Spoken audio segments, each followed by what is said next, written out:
In the grim annals of Roman justice, few punishments were as macabre, symbolic, and terrifying as the Poena Cullei. A fate so bizarre, it seems almost mythological, yet it was horrifyingly real.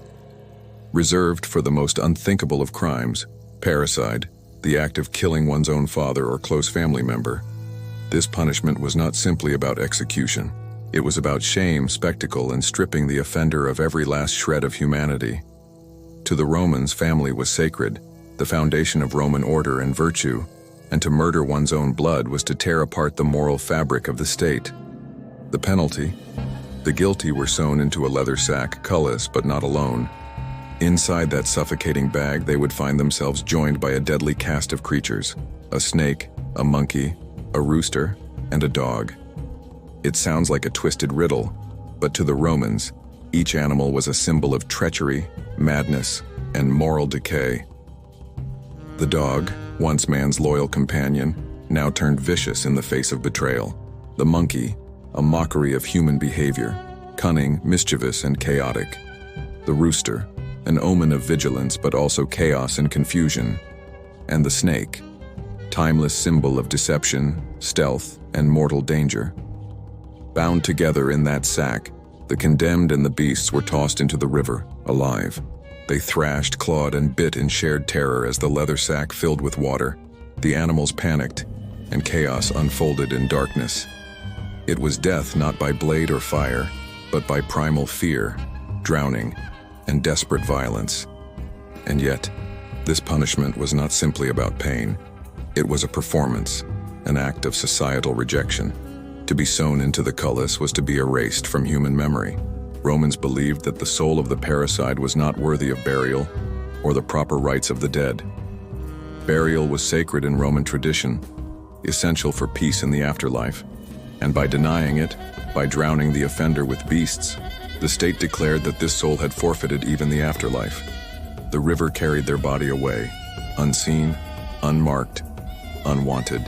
The origins of the Poena Cullei stretch deep into Rome's early republic, where the fear of internal decay matched its fear of barbarian invasion. It wasn't always enforced consistently, but when it was, it made an example of the condemned so powerful that it haunted Roman consciousness for centuries. One of the earliest known mentions comes from the Lex Pompeia de Parricidiis, codifying what had already been practiced. Even Cicero, the great orator, referenced the punishment in his speeches, not to debate its morality, but to reinforce the gravity of patricide itself. The message was clear.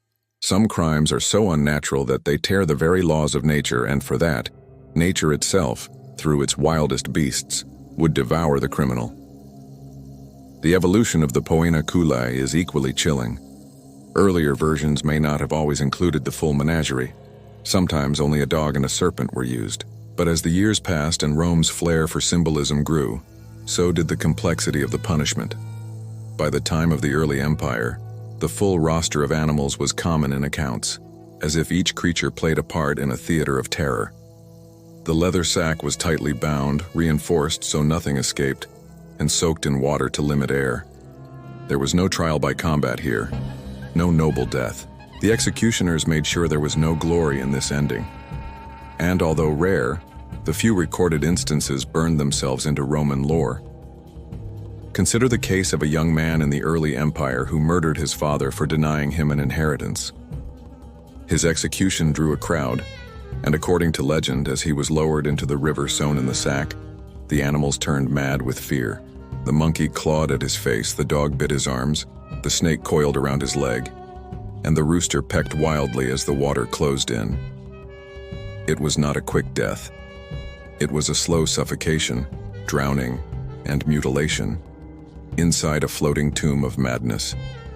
The Poena Cullei wasn't just punishment, it was moral theater. Rome's justice system thrived on public example, and while some executions were held behind closed doors, this one was designed to instill horror. The message wasn't just, "Do not kill your father," it was, "Betray the family, and you will become less than human." To be condemned to the cullis was to be stripped of Roman identity, to die not as a citizen but as an animal. In fact, worse than an animal, because even animals had places in Roman religion and sacrifice. The parricide had no place at all. Over time, the practice faded as the empire Christianized and Roman law softened with mercy. The symbolic power remained, but the actual ritual became rare. Yet even long after the punishment was outlawed, the image endured in Roman legal texts and Christian moral teachings. In the Middle Ages, echoes of the Poena Cullei lingered in ecclesiastical discussions of family sin, even if the actual practice was long dead. And today it survives as one of the darkest chapters of Roman law, a chilling reminder of how deeply Rome revered the sanctity of the family and how far it would go to annihilate those who violated it. Modern audiences may recoil at the thought of sewing a man into a bag with snarling animals, but in Rome it wasn't simply execution. It was purification by terror, a reminder that in their world, where honor, blood, and tradition reigned supreme, to kill your father was to invite the most unnatural end possible. No grave, no name, just water, claws, scales, and fear in the dark. The Poena Cullei wasn't just Rome's most terrifying punishment. It was a symbol, a curse, a performance of justice so nightmarish that it continues to echo through time, a grim whisper from the Tiber's depths.